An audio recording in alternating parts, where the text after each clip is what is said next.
Olá, muito boa noite a todas, todos e todes. Começa agora o Sinapse ICL, sempre às 7h30 da noite, depois do ICL Notícias, segunda edição. Este daqui é o seu ponto de encontro de entrevistas do ICL, certo, César? Certíssimo. Boa noite, Robs. Boa noite para a nossa comunidade linda também. Vamos lá, porque hoje a gente tem um convidado especialíssimo. Pois é, né, César? Se ontem conversamos com um frei dominicano... É. Hoje vem um ateu por aí. Este é o Sinapse. Eu vou chamar logo Marcel Souto Maior, que é jornalista, escritor e autor aí de best-sellers adaptados para o cinema e co-criador também de famosos e renomados programas de TV. Marcel, seja muito bem-vindo ao nosso Sinapse. Boa noite para você. Boa noite, muito obrigado. Um prazer estar aqui com você, Roberto, com você, César. Prazer mesmo, uma honra. Obrigado, Marcel. O prazer é todo nosso. Obrigado por aceitar o nosso convite. Vamos lá. Marcel, você escreveu o livro Kardec, a biografia e também as vidas de Chico Xavier. E eu logo te pergunto, né, porque estamos falando aí de duas peças fundamentais do espiritismo. Sendo você um ateu, por que escrever esses livros, hein? Pois é, essa é uma boa pergunta. E, na verdade, eu sou jornalista, né, Roberto? Então, o que me moveu, me levou ao Chico há 30 anos, olha só isso, faz muito tempo, há 30 anos, eu fui movido por interesse jornalístico. Por quê? Porque eu via o Chico, e ele como um personagem, no mínimo, intrigante, né? Ele é um ídolo popular, e ele não era compreendido, ou ele não era retratado pela imprensa.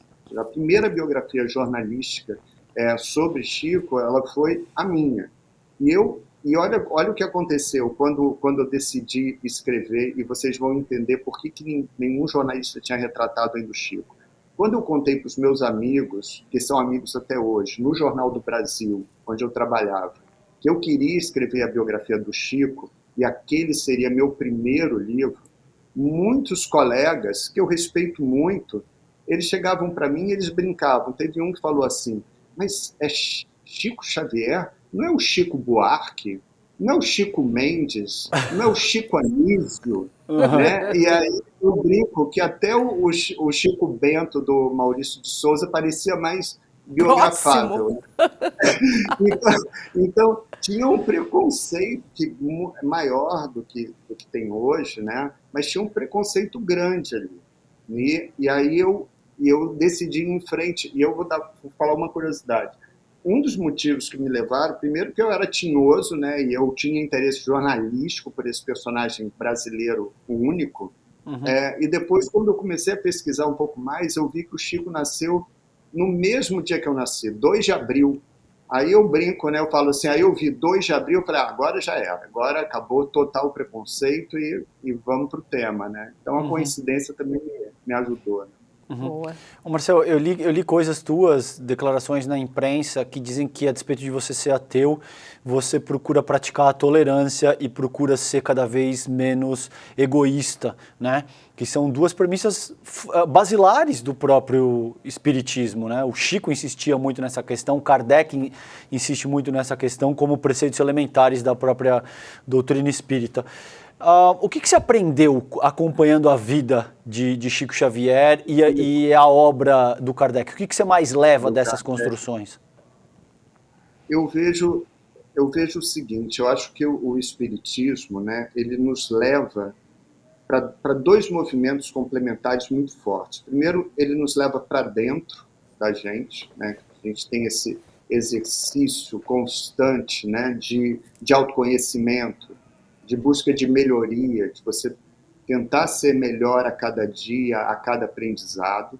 E ele te leva para um outro movimento que é muito potente e é curativo, isso eu aprendi com o Chico, que é esse movimento de você se conectar com o outro, de você olhar para o outro, de você sair do seu umbigo e você se interessar verdadeiramente pelo outro.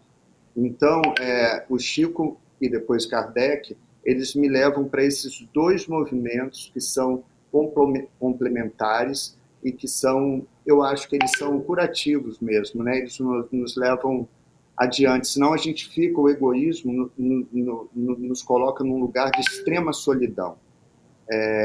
Então, eu acho que eu me senti mais acompanhado quando eu entrei em contato com a obra de Chico e de Kardec. Que bacana. E, Marcel, em Kardec, a biografia, né, você escreveu sobre o fundador do Espiritismo, que é Allan Kardec.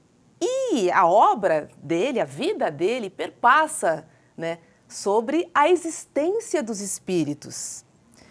Mas não me parece que seja algo muito próximo a você, sendo um ateu. E aí eu te pergunto, como é que é escrever uma obra sobre algo que você não acredita?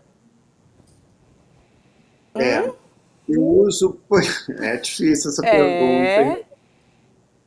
Eu penei um pouco. Eu vou contar assim, quando eu comecei a escrever o livro do Chico, por exemplo, a primeira versão, as primeiras 30 páginas, elas ficaram no seguinte tom, era assim: Chico teria visto o espírito na beira do rio, em Pedro Leopoldo, Chico teria conversado com o espírito, tudo era nesse... tudo era condicional, tudo era futuro do pretérito. O livro ficou insuportável, estava ficando insuportável. Tudo teria, nada seria, né? E aí eu reli aquilo, eu falei, não, eu preciso apostar no ponto de vista do Chico Xavier. Ele viu, ele escuta. Eu vi o Chico, uma senhora se aproximando da mesa dele na comunhão espírita, né? No grupo espírita da prece, no grupo espírita da prece, e uma senhora muito idosa, eu vi essa cena. E o Chico, eu estava do lado dele, ele estava mais de 80 anos, ele olhou para ela e falou e perguntou, desculpe me perguntar, mas a senhora está viva ou está morta? E aí ela vira para ele e fala, viva, Chico, e ele, graças a Deus. Então, ele era, né, esse homem que vivia entre dois planos permanentemente. Né? Então, o que eu fiz como um jornalista muito desconfiado, na época ainda mais cético, né? Eu usei essa técnica de apostar no ponto de vista do Chico, de traçar os principais marcos da trajetória dele, os obstáculos que ele enfrentou, as vitórias que ele teve, as decepções que ele sofreu, os ataques muitos que ele sofreu, e eu fui me atendo aos fatos e aos marcos dessa narrativa para construir esse retrato. Né? Então, eu uso técnica. Mas balanço, né? É assim, não é uma coisa, viu, Roberto? Assim, de vez em quando, César, isso eu me lembro, que eu, às vezes, assim, enquanto eu escrevia sempre de madrugada. Virava a noite escrevendo. E aí eu, menino, lá com menos de 30 anos, eu ficava pedindo provas da existência dos espíritos, eu falava com o invisível, né? Se essa mesa, essa caneta pode se mexer, ou o café, a xícara pode se mover. Eu comecei uns diálogos estranhíssimos com o invisível. A caneta não mexeu, o café também a xícara não andou em cima da mesa, mas eu tive, quando você entra nesse território, ninguém entra nesse território e fica imune a esse território. Né? Ele mexe com a gente. Né? Ô Marcel, e isso me faz pensar, você acha que talvez isso pode ter contribuído para que você se tornasse ateu, essa não resposta na medida, de forma satisfatória na medida daquilo que você esperava, que fosse uma comprovação, porque eu acho que todo mundo que... Eu já falei para Roberta, eu sou espírita, eu rarissimamente falo em público de doutrinas e de religião, porque eu acho que é complicadíssimo misturar a doutrina da religião com temas em análises em sociopolítica, que é aquilo que eu faço da vida hoje, né? Porque tem uma série de coisas aí que abrem precedentes perigosíssimos se você mistura essas duas coisas. Mas acho que todo mundo que leu Kardec, que leu Chico, que leu Emmanuel, em algum momento se pergunta, eu gostaria de ter essa comprovação, eu gostaria de ver, de ouvir algo, eu gostaria que, como você muito bem colocou aí, a mesa se mexesse. E isso não acontecendo, você acha que isso pode ter contribuído para que você de alguma forma fale, bom, eu não tive a prova que eu gostaria de ter para que eu de fato acreditasse nisso? Não, eu acho... César, que eu fico sempre me obrigando, quando eu entro nesse território, eu fico tentando ser o mais imparcial possível.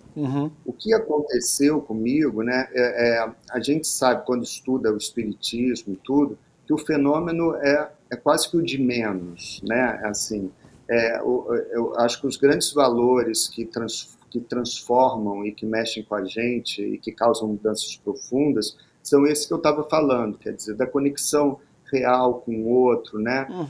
Do autoconhecimento, do autodesenvolvimento.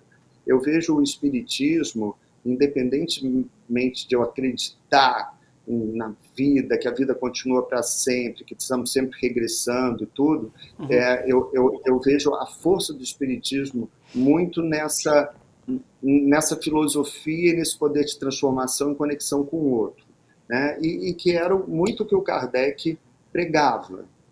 Ele mesmo, né, ele passou pela fase das mesas girantes, que era aquela comunicação espetacular, né, o fenômeno, e depois ele coloca o fenômeno no lugar dele e fala, olha, o fenômeno não importa, o que importa é a gente fazer o bem. E era, basicamente, né, fora da caridade não há salvação. Né? Era o que ele dizia. E o Chico, né, ele dizia sempre, olha, na dúvida, se vocês duvidarem de mim se vocês acharem que eu estou fraudando ou que eu estou cometendo algum erro, se apeguem a Kardec, vão para a obra, ali estão as respostas. E ele sempre dizia, né, que o fenômeno também não importa. Teve uma senhora que eu vi também essa cena lá no Grupo Espírita da Prece, uma senhora muito falante, do lado de um marido muito tímido, ela muito animada e o marido retraído. E ela falou para o Chico, Chico, esse homem é maravilhoso, ele é bom pai, ele é bom filho, ele é bom patrão, ele é bom avô, ele é bom tudo, mas tem um defeito grave. Aí o Chico, o quê? Ele não é espírita. E aí o Chico olhou para ela e falou assim, mas se ele é isso tudo, ele não precisa ser espírita de jeito nenhum, basta ser bom, né? Então, né, eu vejo o espiritismo e conheço pessoas maravilhosas no espiritismo, no kardecismo, que são essas pessoas que se interessam pelo outro verdadeiramente, saem do próprio umbigo e abraçam o outro e ajudam. E quantas pessoas não precisam de apoio todos os dias, né?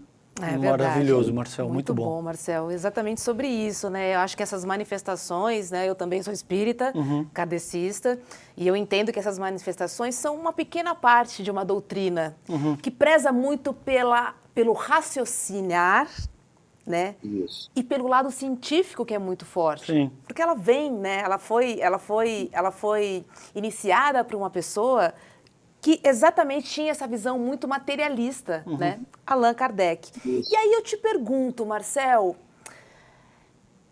é difícil dosar a razão da fé, né? Porque muitas vezes a fé se sobrepõe à razão. Mas em muitos outros momentos a gente vê a razão acima da fé. Ou seja, você se coloca numa posição do que eu quero, eu posso e eu faço.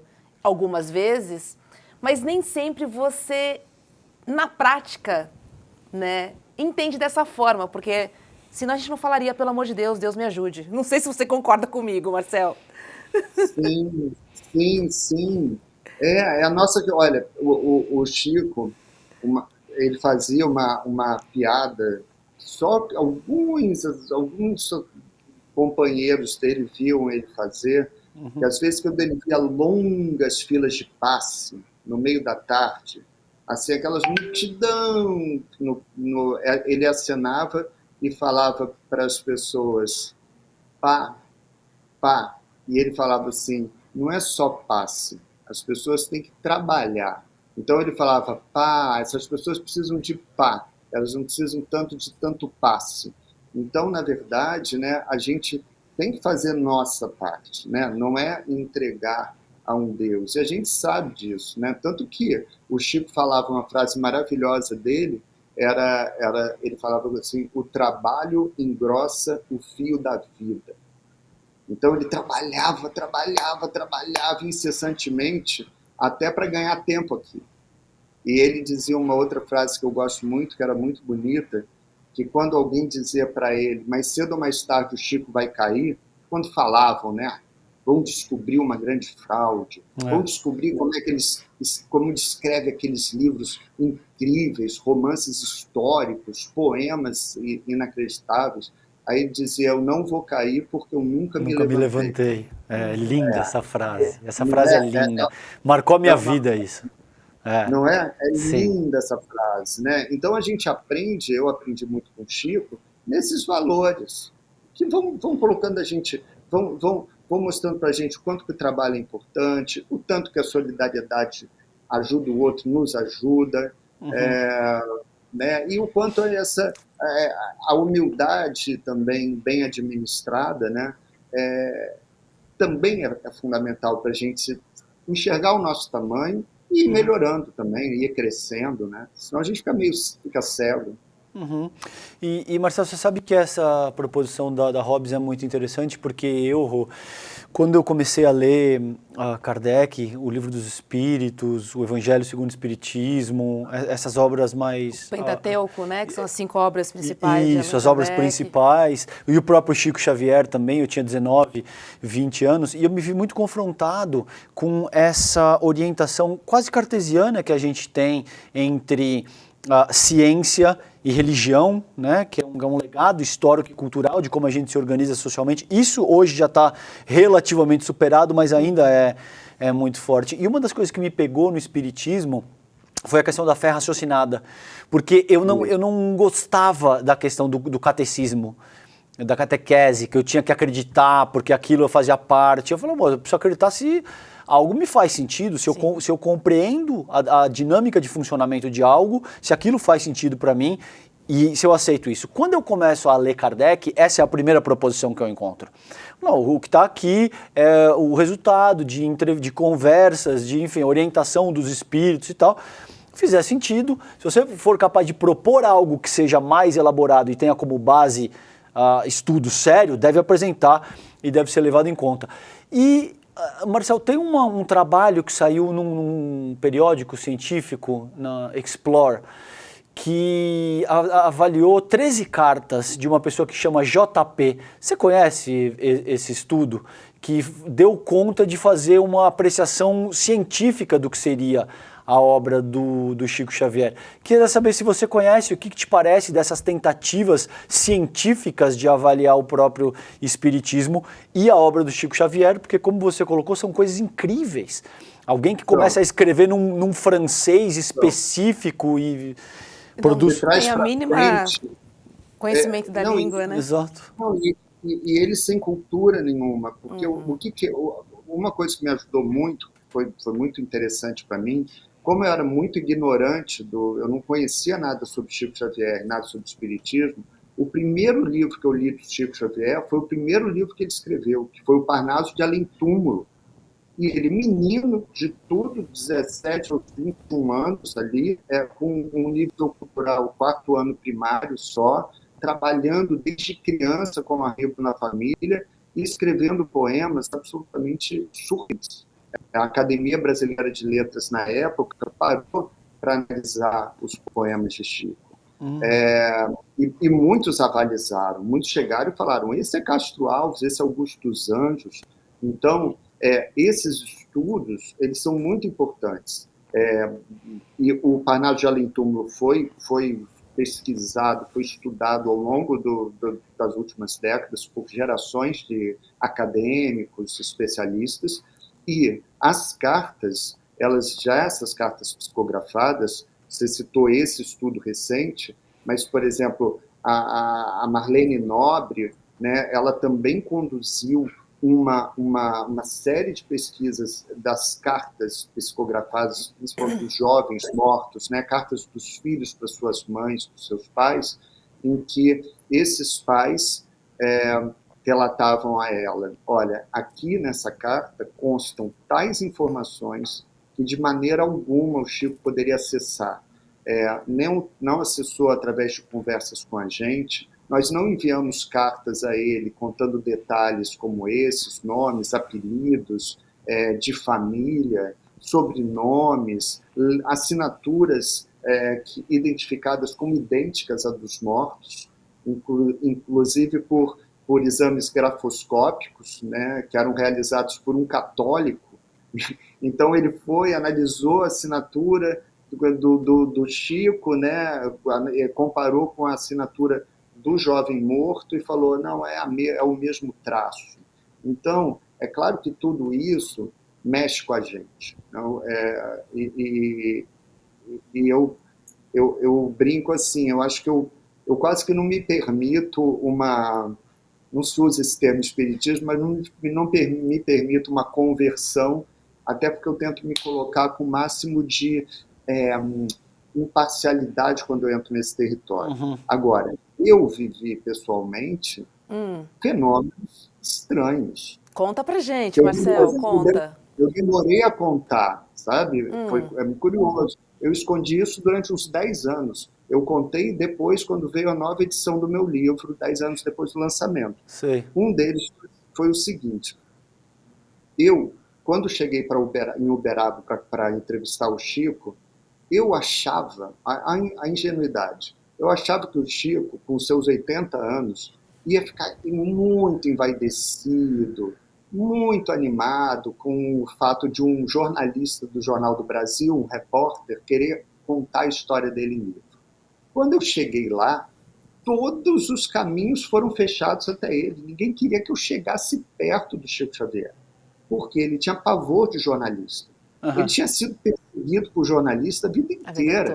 Gavinácia, Jamanzon, era um massacre, né? Muita desconfiança. Aí fecharam as portas.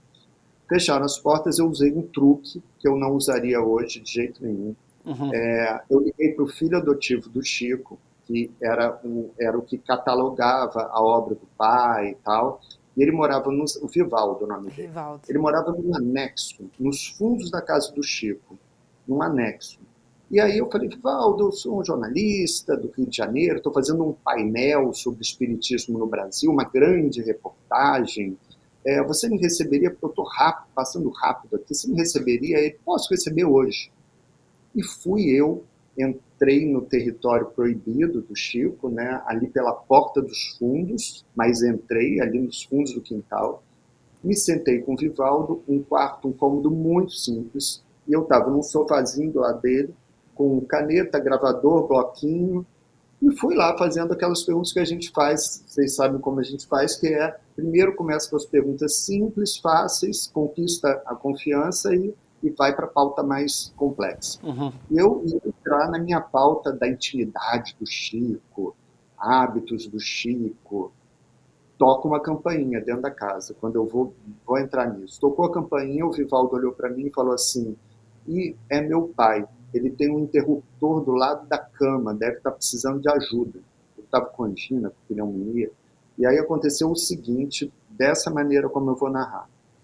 Mal o Vivaldo se levantou e ele sumiu pela fresta da porta, estava sumindo. A minha mão, que estava segurando a caneta, a mão direita, ela começou a esquentar violentamente.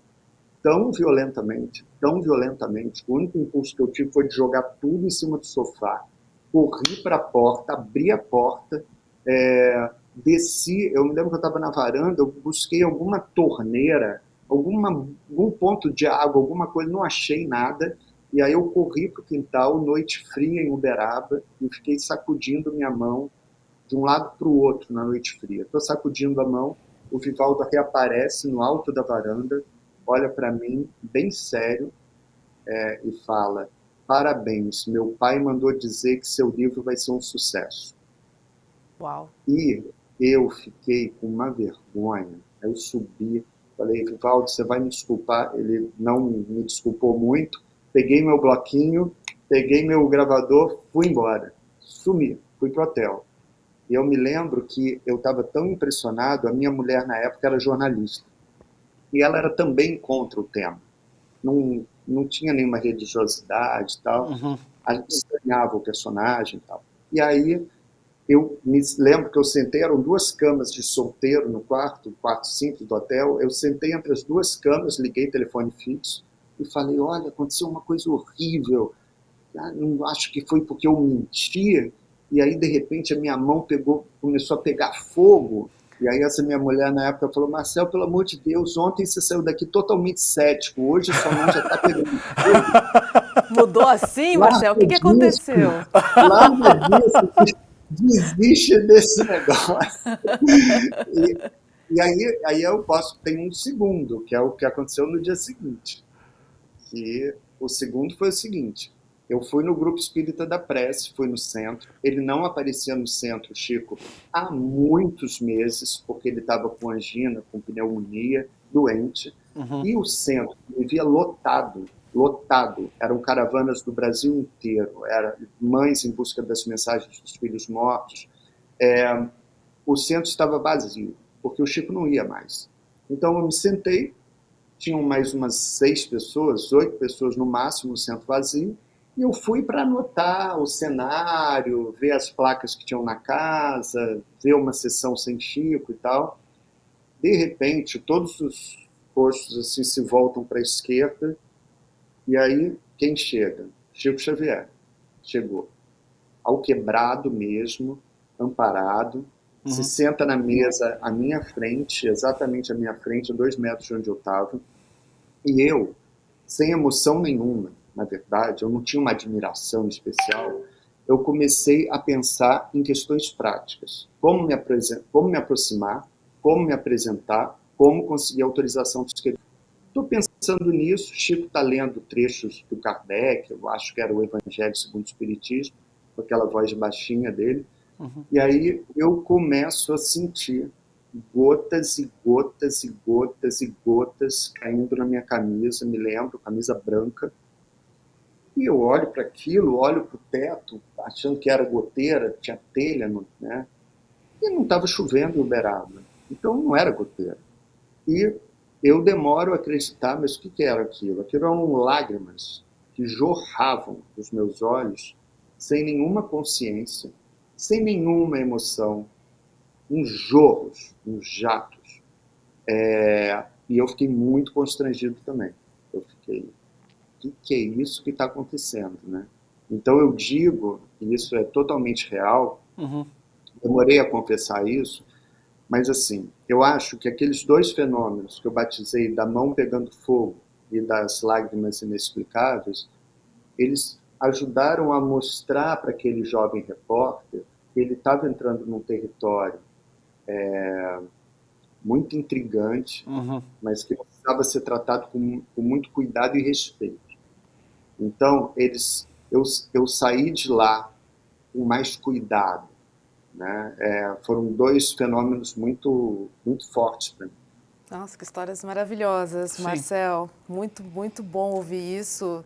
E eu acho que mais interessante ainda é ouvir isso de um ateu, assim, para mim. Porque é pura razão, né, o que você está contando aqui, né? É pura razão.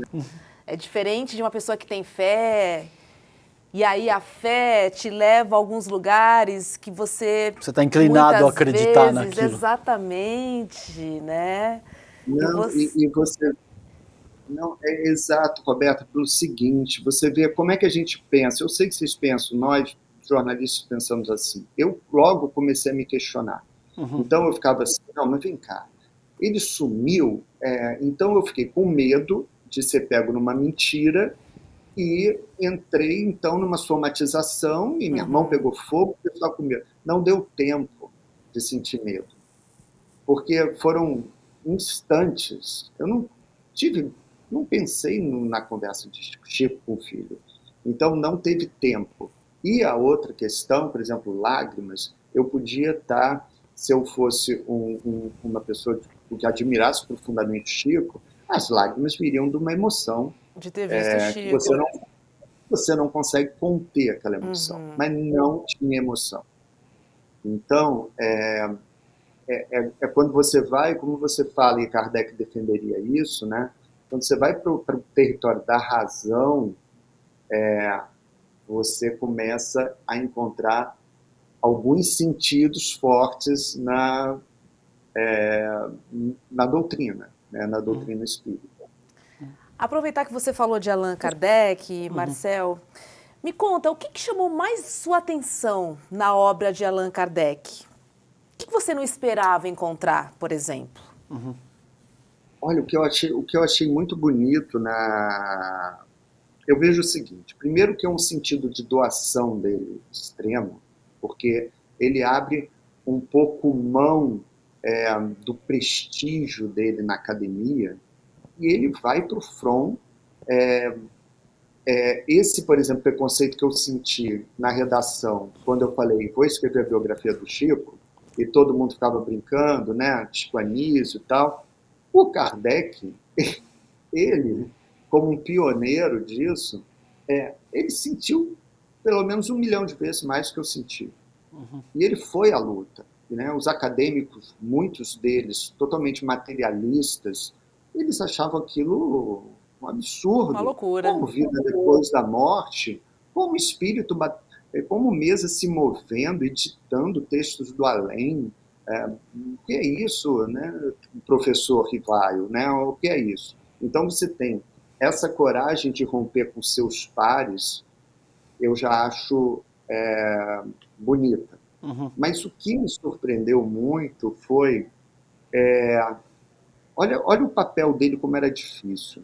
Ele era o principal divulgador do espiritismo, criou um sistema muito bem organizado para divulgar os livros, a revista espírita, divulgando no mundo todo, criando uma rede. Mas ele era o divulgador e ele era também o principal fiscal do espiritismo. Ele estava sempre atento a possíveis desvios, a fraudes, a manipulação. Ele estava sempre pronto a denunciar. Olha como isso é difícil. Você divulga, mas você também denuncia qualquer erro de alguém que, como ele falava, nunca se poderia misturar a mediunidade com um ganho material e financeiro. Quando ele via isso acontecer, e acontecia já naquela época muito curandeiros e tudo, ele era o primeiro a ir para a revista espírita e pá, fraude. Ou ele apostava numa pessoa que depois se dizia, por exemplo, um ilusionista, que era uma época que tinha muito ilusionista, ele ia e falava, errei. Então essa coragem dele de divulgar e fiscalizar ao mesmo tempo, de romper com seus pares e trabalhar até o fim pela causa, essa devoção a uma causa, que são dois missionários, o Chico e o Kardec. Eu acho que esses movimentos de entrega, eles me impressionam muito. Do quanto você abre mão, né? Sim. Que tempo, que energia você dedica àquelas causas, apesar dos ataques que você sofre, da desconfiança permanente que te marca a jornada inteira. Então, tem que ter coragem para ir na contramão de muitas visões preconceituosas, e eles dois tiveram. Você sabe que tem algo que eu gosto muito dessa história, né, de Allan Kardec, né, e corroborando muito o que o Marcel está falando, é que, por exemplo, Allan Kardec tinha uma pergunta para fazer para os espíritos, né? Ele mandava a mesma pergunta para 5 lugares completamente diferentes. E aí ele recebia as mesmas respostas de pessoas que não tinham contato umas com as outras, né? Então a resposta que ele levava adiante era a resposta que batia entre todas as pessoas, todos os espíritos do caso, né, que tinham respondido, né, àquela indagação. Então a doutrina espírita é feita baseada nessas perguntas. Isso é um método científico, aliás. Isso é um método científico e ele não poderia ter feito de outra forma. Porque ele é fruto, né, desse lado mais,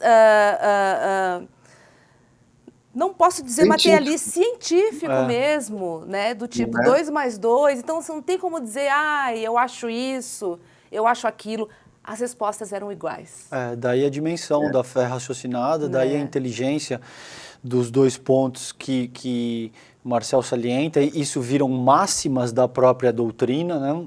Tanto Kardec quanto Chico te dizem isso, que para identificar um charlatão, basta que ele te cobre qualquer tipo de quantia financeira ou te peça qualquer tipo de favor em troca.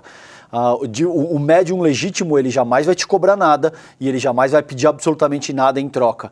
E veja como essa é uma premissa que, se a gente aplicar para outras searas da vida, também serve em ampla medida, entendeu? O altruísmo legítimo se apresenta dessa maneira. Se você faz algo esperando em troca, então você já tem uma agenda oculta por trás da forma como você se conduz. E, Marcel, tem uma questão que eu gostaria de abordar. Entre a comunidade espírita e entre os espíritas, cogita-se, algumas pessoas falam que talvez Chico fosse a reencarnação do Kardec. Não sei se você já ouviu falar isso, o que você acha, porque, queira ou não, Kardec e Chico, independentemente de acreditar, eu vou usar esse verbo ou não, são figuras, a meu ver, revolucionárias. Porque, sobretudo, falam de amor, porque, sobretudo, falam de coisas que têm um potencial muito transformador, como você muito bem colocou. E você é uma pessoa que lidou diretamente com a obra de ambos. Como é que você sente essa proposição?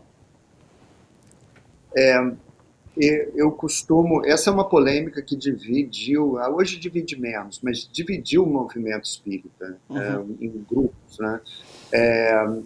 Como é que eu vejo? Se eu fizer uma leitura bastante técnica da lógica espírita, a gente pensa assim, Kardec teria que morreu décadas do nascimento de Chico, então ele teria voltado no corpo de Chico, por exemplo.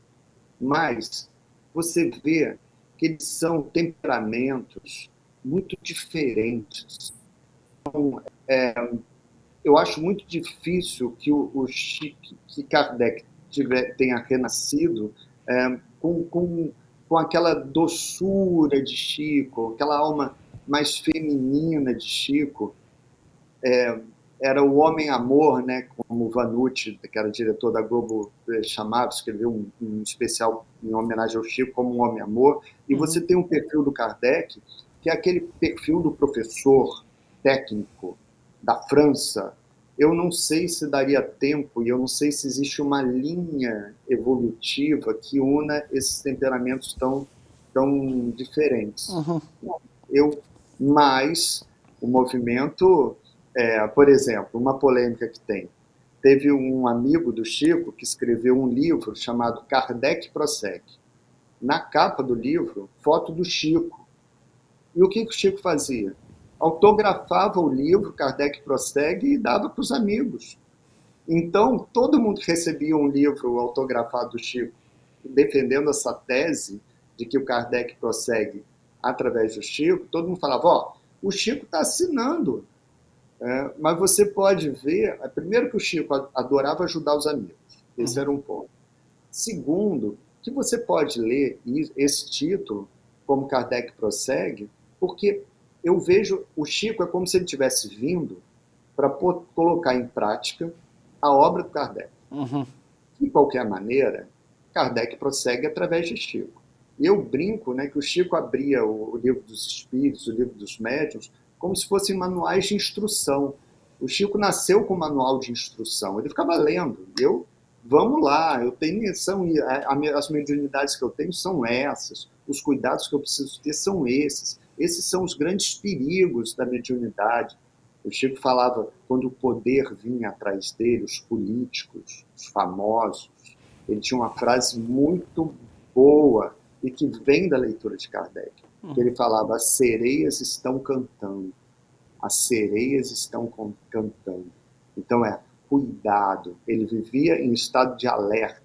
E esse alerta vem muito da leitura e do estudo da obra do Kardec. Então ele é um continuador, sem dúvida. Mas eu não acho que seria uma reencarnação.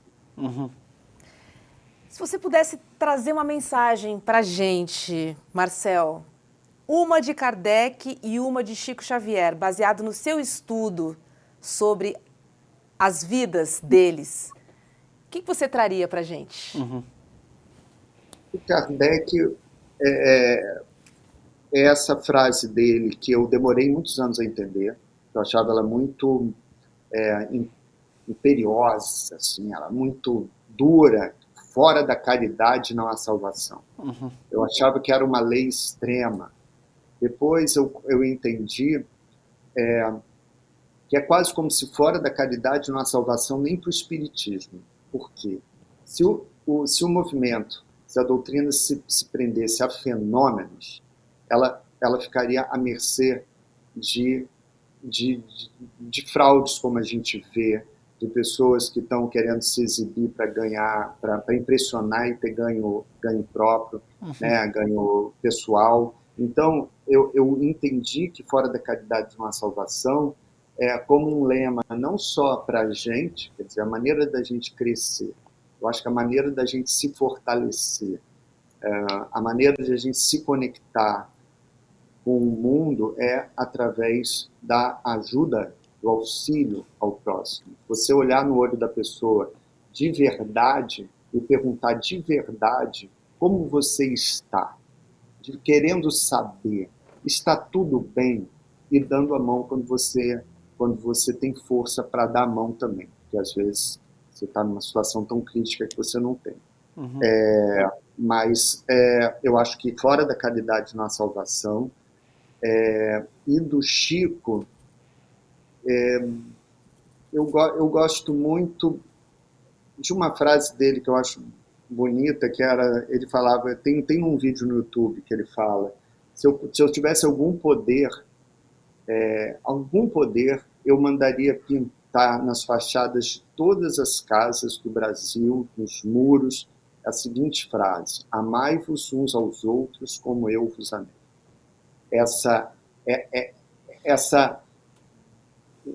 Esse carinho, essa entrega que o Chico tinha ao amor, o amor desses que você dá sem esperar nada em troca, e sabendo que quando você dá, você já naturalmente recebe em troca, isso é muito poderoso.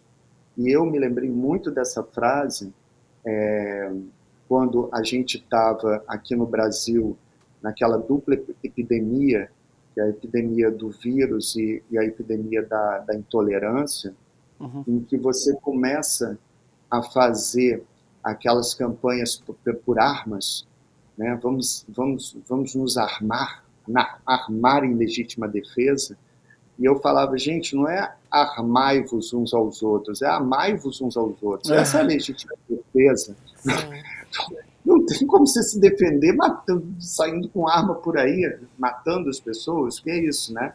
E eu falava isso do Chico, eu falava assim, o Chico tinha uma frase um pouco diferente, não é armai-vos, é amai-vos, né? Vamos tentar essa receita primeiro? Então, eles me levam para esse caminho que é o da conexão com o outro, senão a gente fica muito sozinho e a gente acaba numa depressão forte. Então, conexão é fundamental para a gente também. E o que eu acho que vale a pena salientar também é que quando a gente fala de caridade nessa dimensão, não significa necessariamente dar uma quantia de dinheiro ou algo assim. Às vezes significa calar quando você tem vontade de difamar, às vezes significa segurar a tua própria vaidade quando você tem vontade de brilhar. No campo político significa ouvir, que é tudo que a gente não tem feito. Às vezes no trânsito você toma uma fechada e você sente vontade de xingar o cara e você se põe a orar e enxerga a pessoa que te fechou como irmão. Então a caridade se aplica em múltiplas dimensões que transcendem essa questão da doação, que também pode ser importante, mas ela é infinitamente mais ampla do que isso, né? Pode ser um sorriso, né? Isso, ótimo exemplo. É você estar no seu carro e olhar com o coração as pessoas que estão dormindo nas ruas. Isso aí. Acho que é sobre isso que a gente fala. No final das contas, é tudo sobre o amor. E aí não importa se a mesa gira, se existe o fenômeno ou não. E aí a beleza do trabalho do Marcel, do Kardec, do Chico, dessas pessoas que se dedicaram em última análise para combater o egoísmo, para se tornarem mais tolerantes, para difundir essa mensagem. Nesse sentido, honestamente, pouco importa se existe um plano espiritual, se existe qualquer tipo de inferência de forças sobre o nosso mundo físico, contanto que essas medidas sejam atendidas. Essa é a beleza do trabalho do Marcel e das pessoas que ele fez o escrutínio. Muito bom. E muitas perguntas, né? São muitas perguntas que a gente tem, principalmente assim, voltando agora, podemos falar sobre a origem do universo. Claro. Né? Origem dos A homens. gente precisaria de outros 10 animais, programas. vegetais, mônadas, enfim, Marcel. Exato. A gente vai te convidar de novo para vir aqui conversar Sem com a gente, dúvida, tá bom? Querido. Com o maior prazer, com o maior prazer. Eu volto aqui quando vocês quiserem. E a gente precisa falar sobre Profissão Repórter, precisa falar sobre cinema, vários programas de TV você é um personagem riquíssimo. Daria para fazer 3, 4 horas de programa contigo, mas a gente está muito feliz com o que a gente alcançou hoje aqui. Eu e a Rô, a gente sempre conversa que a sinapse é feita quando a gente deixa o estúdio e a gente fala, cara, eu aprendi hoje com essa entrevista, essa pessoa me ensinou demais. E eu sinto isso, tenho certeza que Hobbs e a nossa audiência também, a gente aprendeu demais hoje contigo, Marcel. Obrigado pela tua presença no Sinapse, viu? Muito obrigado pelo carinho. Acho maravilhoso, especial conversar com quem conhece a doutrina, vocês conhecem, né? Então, para mim, fica mais fácil, inclusive, falar sobre esse sentimento tão complexo que é o amor, né? Que é o amor que o Chico divulgava, é o amor que o Kardec pregava. E, às vezes, é um valor que fica um pouco abandonado, até desmoralizado, né? E não, quando você vai ver, é isso que faz a vida valer a pena. Senão, é o afeto, o afeto. Né? E as pessoas, muitas vezes, se esquecem disso e ficam perdidas em caminhos que não levam para lugar nenhum. Às vezes, só levam para o próprio umbigo e esse é um caminho muito curto e que não transforma ninguém. Exatamente. Isso. Que o amor nos atravesse. Marcel Souto-Maior, obrigada. É uma ótima noite para você. Um beijo. Muito que prazer. Obrigado. Beijo. Prazer foi meu. Um beijo, querido. Obrigado, Marcel. Tchau, tchau. Muito curioso, né, César? É muito curioso, porque ele ter escolhido esse tema já é intrigante, né? Uma pessoa que não acredita, mas escreve sobre alguém que acredita. E não acredita pouco, funda o espiritismo, né? É tão interessante a gente entender que, olha que bacana ter um jornalista falando sobre espiritismo, né? Olha como bacana foi o fundador do espiritismo ser um cara da ciência, né? Essas conexões são muito importantes, por isso que a gente fala muito em fé raciocinada, né? Ninguém tirou do nada. E você sabe que eu acho que essas construções, tudo isso que você acabou de salientar, elas não são à toa. Eu acho que tudo isso existe um propósito maior, porque nesse jogo mais amplo, as subjetividades, eu vou usar esse termo, envolvidas entendem que isso vai funcionar melhor assim. Isso vai funcionar melhor se vier de um professor acadêmico que vai sofrer esse processo. Isso vai funcionar melhor se vier de um jornalista que é ateu do que eventualmente se fosse de um religioso. Exatamente. Você lembra da resposta de Allan Kardec, ou dos espíritos, sobre a primeira pergunta, que é: o que é Deus? Qual que é? Você lembra dessa resposta? De cabeça, não. Inteligência suprema de todas as coisas. Muito bom. Maravilhoso, Concordo. né? Eu não lembrava disso de cabeça. Muito bom. Vou terminar com uma frase de Chico Xavier, que eu gosto muito, e ela é bem conhecida. Boa. Ninguém pode voltar atrás e fazer um novo começo. É linda. Mas qualquer um pode recomeçar e fazer um novo fim. Lindo. Viu? Vamos lembrar a programação do ICL antes da gente ir embora?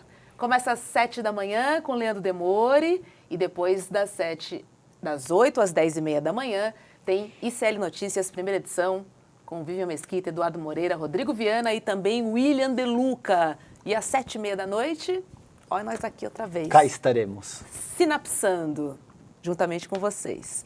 Um beijo, uma ótima noite e até amanhã. Fiquem bem, tchau, tchau. Põe na agenda que esse vale a pena. 17 de dezembro, domingo, às 8 horas da noite, Eduardo Marinho, filósofo das ruas, sucesso da internet, das redes sociais por suas reflexões e textos, vai dar uma aula para o Instituto Conhecimento Liberta. Para você participar dessa aula ao vivo e que não tem replay, clique no link aqui em cima ou aqui embaixo e se inscreve agora, gratuitamente. A gente se vê lá.